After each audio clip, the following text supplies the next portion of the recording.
Baiklah, sekarang kita akan bahas mengenai tumbukan tak sentral lurus. Yang dimaksud tumbukan tak sentral lurus adalah ketika terjadi tumbukan, vektor-vektor momentum benda tidak lagi terletak pada satu garis lurus.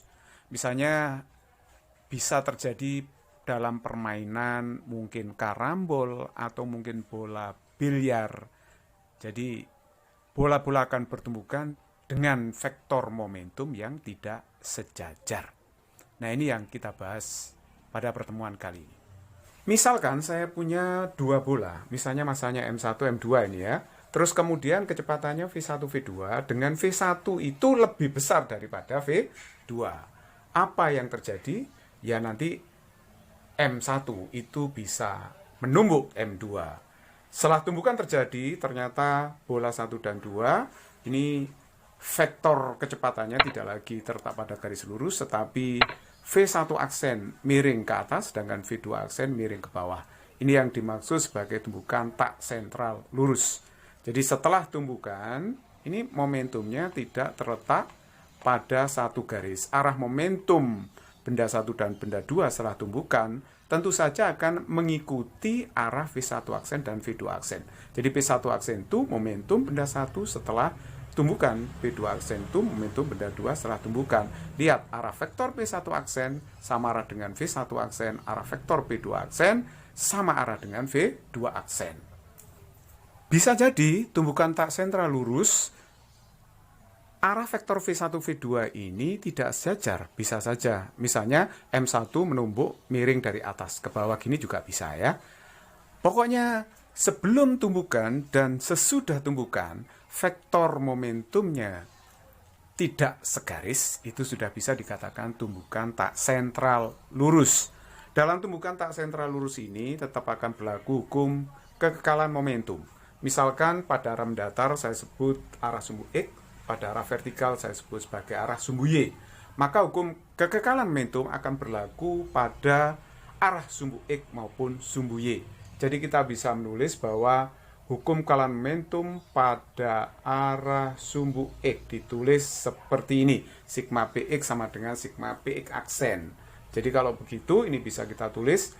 Biasanya kita menulis sebelum tumbukan momentum benda 1, M1, V1, M2, V2 cukup begini biasanya.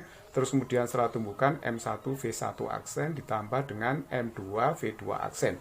Cuma sekarang ini komponennya yang kita tulis. Ya, jadi V1X itu komponen kecepatan benda 1 ke arah X sebelum tumbukan. V2X berarti komponen kecepatan benda 2 ke arah X sebelum tumbukan. Nah, yang sebelah kanan ini berarti setelah tumbukan.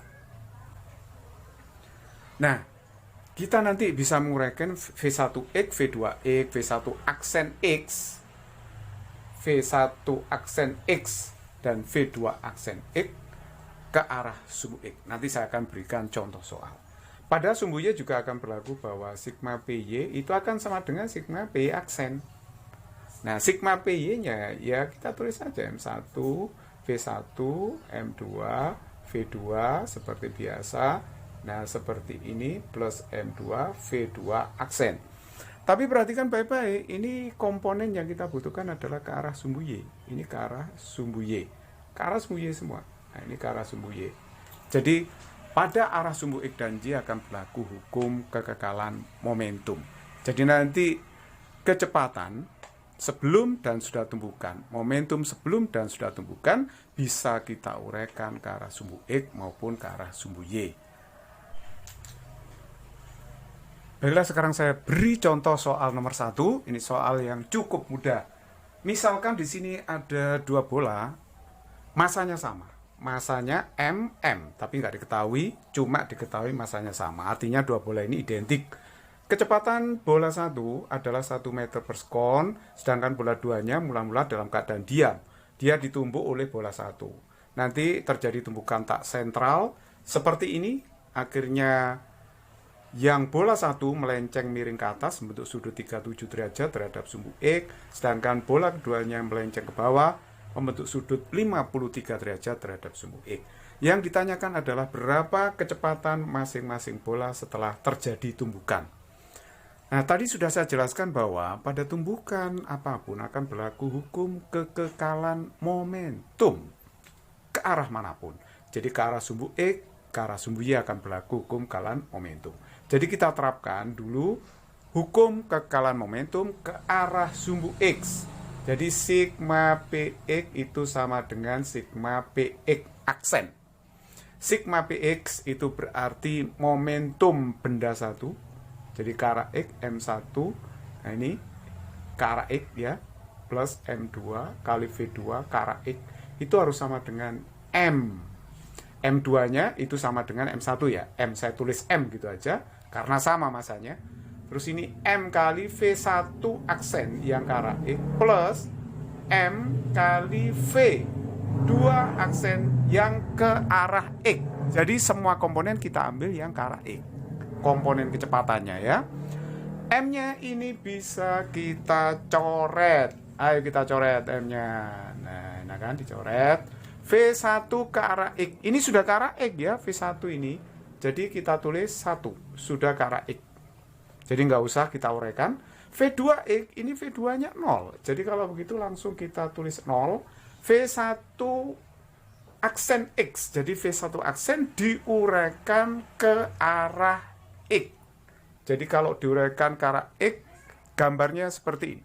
Jadi kalau kita uraikan V1 aksen ke arah X maupun ke arah Y seperti ini. Jadi kalau ke arah X, berarti di sini komponennya V1 aksen X, berarti nanti V1 aksen cos 37, V1 aksen X. Kalau V1 aksen Y berarti nanti V1 aksen sin 37. Ingat kalau uraian vektor samping sudut pakai cos, depan sudut harus pakai sin. Sin demi cos sami. Ingat ya pelajaran matematika dasar itu. V1 aksen berarti itu V1 aksen kosinus 37 derajat. Nah ini harus ditambah dengan yang ini. V2 aksen ke arah X. Berarti kan V2 aksen. Ini berarti kan V2 aksen yang ke arah X. Berarti V2 aksen cos 53. V2 aksen cos 53 derajat. Nah, jadi yang sebelah ruas kiri itu adalah 1. Yang ruas kanan berarti V1 aksen cos 37. Lihat sini ya.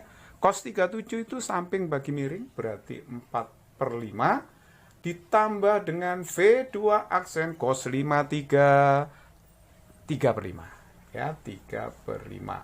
Saya kalikan 5 semua kedua ruas berarti 5 sama dengan 4 V1 aksen plus 3 V2 aksen. Akhirnya kita dapatkan persamaan yang pertama. Nah, sekarang persamaan yang kedua, karena ini ada 2 variabel, kita butuh satu persamaan ya. Kita butuh satu persamaan lagi. Dari mana itu? Dari sini, bahwa sigma PY itu sama dengan sigma PY aksen. Jadi, hukum kekekalan momentum juga akan berlaku ke arah sumbu Y. Jadi, sigma PY-nya, kalau kita lihat sebelum tumbukan baik momentum benda 1 maupun momentum benda 2 ini tidak ada ke arah sumbu Y. Jadi ini ke arah sumbu X aja, benda 1. Yang ini 0 malah. Jadi sebelah kiri momentum yang ke arah Y itu tidak ada. Jadi sebelum tumbukan komponen momentum ke arah Y itu 0. Setelahnya, nah baru ini ambiar pecah seperti ini. Yang satu miring ke atas, yang satu miring ke bawah. Berarti nanti momentum benda 1 yang ke arah sumbu Y dulu kita cari. Yang ke arah Y berarti berhubungan dengan vektor V1 aksen Y. Jadi nanti M kali V1 aksen ke arah Y ditambah dengan M V2 aksen ke arah Y. Seperti itu. Nah, sekarang kita uraikan aja. M V1 aksen ke arah Y. Lihat di sini. Depan sudut berarti V1 aksen pakai sin ya. 37 plus, perhatikan baik-baik ya. Perhatikan baik-baik bahwa ini komponen V2 aksen itu kan ke arah sumbu Y negatif. Jadi ini harus kita tulis min. Nanti V2 aksen Y-nya min. Jadi langsung kasih min di sini. Berarti ini V2 aksen dikalikan dengan sin 53. M-nya ini bisa kita coret ya, M-nya dicoret aja. Jadi akhirnya M-nya hilang seperti itu. Berarti nanti tinggal berapa ini? 0 sama dengan, nah ini V1 aksen. Sin 37, lihat sin 37, 3 per 5 ya.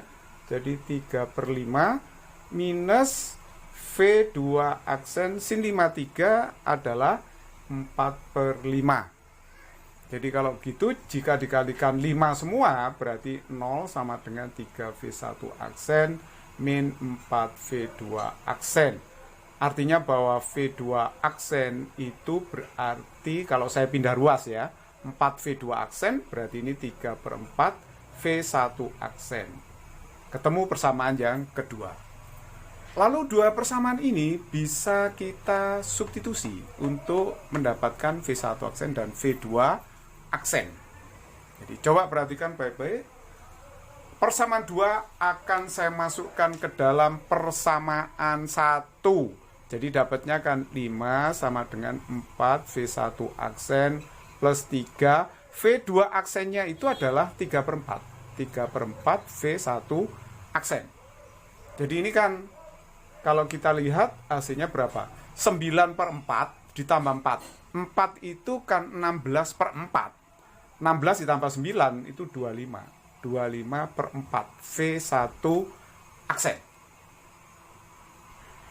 Nah, akhirnya kita dapatkan bahwa V1 aksen itu adalah 4 kali 5, 20 per 25. Itu sama artinya dengan 4 per 5. Dibagi 5 bagi 5 ya. Atau 0,8 meter per sekon.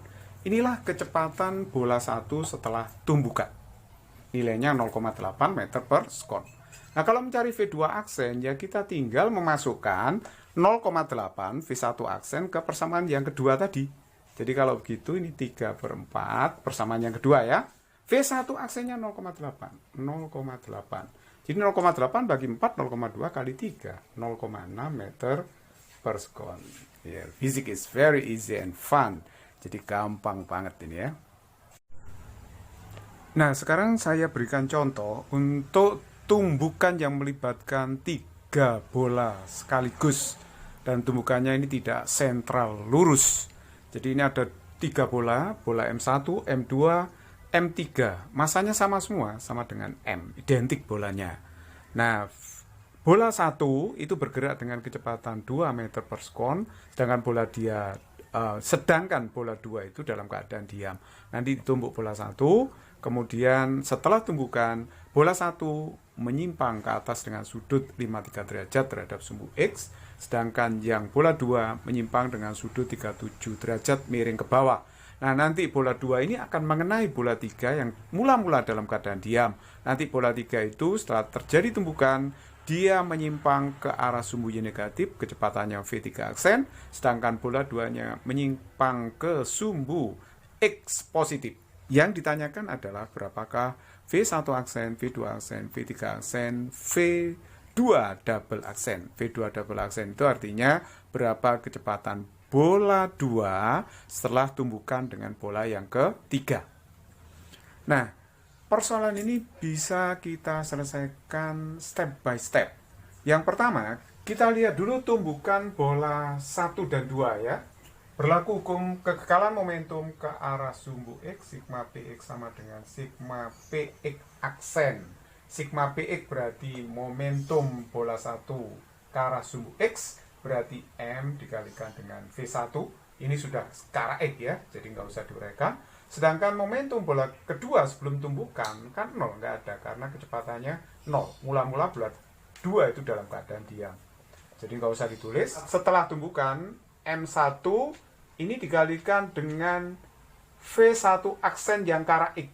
Jadi urean V1 aksen ke arah X, ini pakai cos ya. Jadi V1 aksen kosinus 53 derajat. Nah, terus kemudian ditambah dengan M2 ini ya. M2 juga M. Komponen V2 aksen yang dibutuhkan adalah yang sejajar dengan sumbu X ya. Berarti V2 aksen ke arah X, yaitu V2 aksen kosinus ya, karena ke arah sumbu X kosinus 37 derajat. Perhatikan baik-baik, M-nya ini bisa saya coret. Kalau saya coret, saya masukkan bilangannya 2 V1 aksen.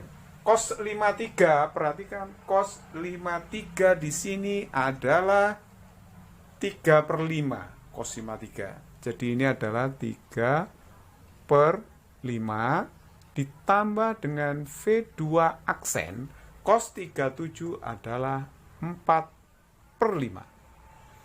Nah, kalau ini saya kalikan 5 semua kedua ruas, maka yang sebelah kiri jadinya adalah 10 sama dengan 3V1 aksen ditambah dengan 4V2 aksen. Nah, ini saya anggap sebagai persamaan yang pertama. Selanjutnya kita tinjau tumbukan bola 1 dan 2 yang ke arah sumbu Y. Berarti harus berlaku hukum kekekalan momentum ke arah sumbu Y. Sigma PY sama dengan sigma PY aksen. Sigma PY-nya itu berarti berapakah sebelum tumbukan? Ini ke arah E. Itu diam. Berarti P1 ke arah Y-nya 0. P2 ke arah Y-nya juga 0. Jadi yang sebelah kiri ini 0. Nah, terus kemudian yang sebelah kanan ini melesat miring ke atas, jadi nanti ada momentum yang ke arah sumbu Y. Jadi nanti M1 yaitu M dikalikan komponen V1 aksen ke arah Y. Nah, kalau ke arah Y berarti depan sudut, berarti nanti V1 aksen pakai sin 53 derajat. Itu komponen kecepatannya. Terus kemudian yang ini V2 aksen komponen ke arah Y-nya turun. Jadi turun nanti negatif. Jadi M dikalikan dengan V2 aksen sinus 37. Nah, sekarang kita bisa mencoret M-nya karena M-nya sama, dicoret begitu. Berarti nanti dapatnya adalah 0 sama dengan V1 aksen sin 53. Anda perhatikan sin 53 di situ adalah 4/5. Min V2 aksen sin 37 adalah 3/5. Saya kalikan 5 semua. Ya. Jadi ini 0, 4V1 aksen. Kalikan 5 semua ya. Jadi 3V2 aksen. Nah, sekarang persamaan ini bisa saya tulis V2 aksen sama dengan, ini kan pindah ke sini ya. Jadi 3V2 aksen. Berarti hasilnya adalah 4/3 V1 aksen. Nah, ini saya anggap persamaan yang kedua. Nah, sekarang saya mempunyai dua persamaan, dua variabel. Berarti sudah bisa dipecahkan berapa nilai V1 aksen, V2 aksen. Dengan cara disubstitusi persamaan 2 V2 aksen masuk ke persamaan 1. Jadi kalau kita masukkan 10 sama dengan 3V1 aksen plus 4 kali V2 aksen 4/3 V1 aksen. Nah, ini berarti 16/3. Ini 9/3. 9/3, 16/3 berarti ini 25/3 V1 aksen. Sehingga saya bisa menemukan V1 aksen sama dengan 30/25. Kita bagi dengan 5, berarti 6/5, berarti hasilnya 1,2 meter per sekon. Itulah nilai dari V1 aksen, kecepatan bola 1 setelah tumbukan dengan bola yang kedua. Nah, kalau V1 aksen ini sudah ketemu 1,2, ya sudah, kita tinggal masuk ke persamaan yang kedua. Jadi V2 aksen itu sama dengan 4/3 V1 aksen 1,2. Jadi tinggal masuk 1,2 bagi 3 itu 0,4 kali 4 berarti 1,6 meter per sekon. Inilah kecepatan bola 2 setelah ditumbuk bola yang pertama. Nah, sekarang kita masuk ke tumbukan antara bola 2 dengan bola yang ketiga. Ini juga akan berlaku hukum kekekalan momentum ke arah sumbu X maupun ke arah sumbu Y. Ke arah sumbu X dulu, sigma PX sama dengan sigma PX aksen. Jadi sebelum tumbukan, momentum bola 2 itu punya komponen momentum ke arah sumbu X. Jadi momentumnya ke arah sumbu X itu adalah M dikalikan V2 aksen ke arah X. Jadi V2 aksen ke arah X itu adalah V2 aksen kosinus 37. Bola 3 sebelum tumbukan ini kan kecepatannya 0. Jadi sebelum terjadi tumbukan, maka momentum bola 3 itu 0. Jadi nggak perlu ditulis. Hanya momentum bola 2 yang ada momentumnya sebelum terjadi tumbukan. Nah, terus kemudian di sebelah kanannya, setelah terjadi tumbukan, momentum yang ke arah X itu hanya bola 2. Jadi setelah tumbukan berarti momentum bola 2 itu M dikalikan dengan V2 double aksen. Nah, perhatikan baik-baik, ini sudah ke arah sumbu X, jadi nggak usah diuraikan. Jadi V2 double aksen, gitu ya. M-nya bisa dicoret. Nah, sekarang perhatikan baik-baik, V2 aksen itu sudah kita temukan 1,6. Cos 37 itu kan 4/5. 4/5.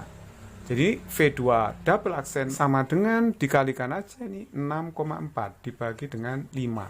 Kalau saya kalikan 2, yang atas 12,8, yang bawah 10. Berarti ini hasilnya adalah 1,28 meter per sekon.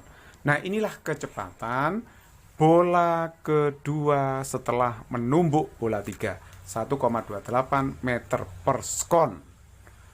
Nah, sekarang kita tinggal mencari bola 3. Kecepatannya berapa setelah ditumbuk oleh bola 2. Nah, sekarang kita mencari V3 aksen dengan cara melihat tumbukan antara bola 2 dan bola 3 pada arah sumbu Y. Jadi sigma PY itu sama dengan sigma PY aksen, ya. Perhatikan baik-baik ke arah sumbu Y. Momentum ke arah sumbu Y itu dipunyai oleh M2 sebelum tumbukan, berarti ke arah sumbu Y, berarti ini ke arah sumbu Y negatif ya. Oleh sebab itu V2 komponennya ke arah sumbu Y harus negatif, momentumnya negatif. Jadi kalau begitu minus M, M-nya sama semua yaitu M, dikalikan dengan V2 aksen, komponen yang ke arah sumbu Y adalah pakai sin gitu ya, sin 37 derajat. Nah, terus kemudian untuk M3 karena mula-mula diam, jadi sebelum tumbukan tidak punya momentum. Jadi momentum M2 saja yang ada. Terus kemudian baru kita lihat setelah tumbukan, momentum bola 2 ini kan ke arah sumbu X, jadi nggak ada yang ke arah Y. Tapi momentum bola 3 ke arah sumbu Y. Jadi momentumnya adalah M dikalikan V3 aksen. Tapi hati-hati, ini ke Y negatif. Karena Y ke Y negatif berarti kasih min M kali V3 aksen seperti itu. Jadi nggak perlu diuraikan karena ini sudah sejajar sumbu Y. Nah, sekarang M-nya ini kita tinggal mencoret, min-nya juga dicoret. Jadi kalau begitu V2 aksen itu 1,6, min-nya saya coret nih ya. Sin 37 itu 3/5. Nah, berarti V3 aksen langsung ketemu di sini. Nah, berarti hasilnya adalah V3 aksen 4,8 dibagi 5. Nah, 4,8 bagi 5. Berapa ini ya? Nah, ini kan hampir 1. Berarti 0, kalikan 2. Ini kalikan 2 kan? Ini kalikan 2, 9,6. Kalikan 2, 10. Jadi 0,96 meter per sekon. Inilah jawabannya. Jadi kita sudah menemukan semua yang ditanyakan dari V1 aksen, V2 aksen, V3 aksen, dan V2 double aksen. Sekarang saya kasih contoh soal nomor 3 ya. Ini soal yang cukup menarik. Ada dua bola identik, masanya sama. Kecepatan bola 1 diketahui V, sedangkan bola 2 diam. Terjadi tumbukan lenting sempurna. Yang ditanyakan adalah sudut yang dibentuk vektor kecepatan V1 aksen dan V2 aksen setelah terjadi tumbukan. Karena di sini setelah terjadi tumbukan, bola 1 menyimpang ke atas, miring, sedangkan bola 2 menyimpang ke bawah. Ini pasti ada sudut yang dibentuk. Ini istilahnya ditanyakan sudut divergensinya berapa gitu ya. Yang ditanyakan adalah theta. Gimana cara mencarinya? Itu sangat mudah sekali. Ingat bahwa momentum itu vektor. Kalau V1 aksennya ke sana, pasti V1 aksennya ikut V1 aksen arahnya. Ini juga V2 aksen arahnya ke sana. Ikut V-nya, ikut vektor kecepatannya. Nah, sekarang secara mudah kita bisa selesaikan soal ini. Coba perhatikan baik-baik. Ini momentum awalnya adalah P1, sedangkan yang bola 2 momentum awalnya 0 karena kecepatan awalnya memang tidak ada. Jadi kalau begitu dengan menerapkan hukum kekekalan momentum, jumlah momentum sebelum dan sesudah tumbukan itu harus sama. Jadi momentum sebelum tumbukan itu hanya momentum bola 1 saja, P1. Nah, setelah terjadi tumbukan, ada momentum P1 aksen sama P2 aksen. Bagaimana cara menjumlahkannya? Harus secara vektor. Jadi kalau secara vektor, dua vektor membentuk sudut, itu jumlahnya berarti kan pakai akar P1 aksen kuadrat, P2 aksen kuadrat, plus 2P1 aksen kali P2 aksen, masih dikalikan dengan kosinus theta gitu ya. Nah, sekarang coba perhatikan baik-baik. Di sini berarti saya tulis P1 kuadrat itu kan sama dengan P1 aksen kuadrat, P2 aksen kuadrat, plus 2 P1 aksen, P2 aksen, cos theta. Boleh saya tulis seperti itu. Nah, sekarang P1 itu berarti kan momentum bola 1. Berarti apa? M dikalikan dengan V. Karena kecepatan bola 1 itu V ya. Terus kemudian kalau P1 aksen itu berarti kan M kali V1 aksen dikuadrat. Yang ini berarti apa?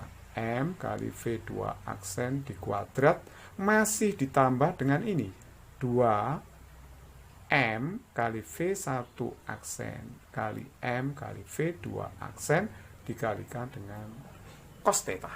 Seperti itu. Nah, sekarang perhatikan baik-baik. Ini bisa saya tulis M kuadrat V kuadrat M kuadrat V1 aksen kuadrat M kuadrat V2 aksen kuadrat plus 2M kuadrat V1 aksen V2 aksen cos theta. Nah, karena di semua suku mengandung M kuadrat, bisa saya coret ini M kuadratnya. Akhirnya saya temukan persamaan V kuadrat itu sama dengan V1 aksen kuadrat V2 aksen kuadrat plus 2 V1 aksen V2 aksen kosinus theta. Ini saya sebut sebagai persamaan yang pertama.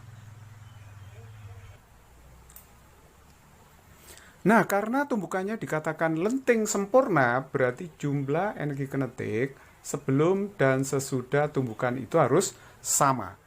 Sebelum tumbukan hanya energi kinetik benda 1 yang muncul karena benda 2 ini dalam keadaan diam. Jadi kalau begitu energi kinetik benda 1 setengah M, kecepatannya adalah V kan. Ini kecepatannya V kuadrat. Benda 2 nggak punya energi kinetik. Ya udah nggak usah ditulis, 0. Terus kemudian setelah tumbukan masing-masing dia memiliki energi kinetik. Bola 1, energi kinetiknya setengah M V1 aksen kuadrat, bola 2 setengah M V2 aksen kuadrat. Nah, setengah M-nya ini bisa saya coret, setengah M saya coret seperti ini, sehingga dapatnya V kuadrat sama dengan V1 aksen kuadrat V2 aksen kuadrat. Ini adalah persamaan yang kedua. Nah, dari persamaan 1 dan 2 ini kita langsung bisa substitusi. Nah, perhatikan, 2 saya masukkan ke 1 ya. Kalau saya masukkan V2 kuadrat itu kan V1 aksen kuadrat, V2 aksen kuadrat. Berarti begini, ini saya tulis V kuadrat, persamaan 1 ya. V1 aksen kuadrat plus 2V aksen kuadrat, itu kan V kuadrat. Ini sama dengan V kuadrat. Ini itu V kuadrat.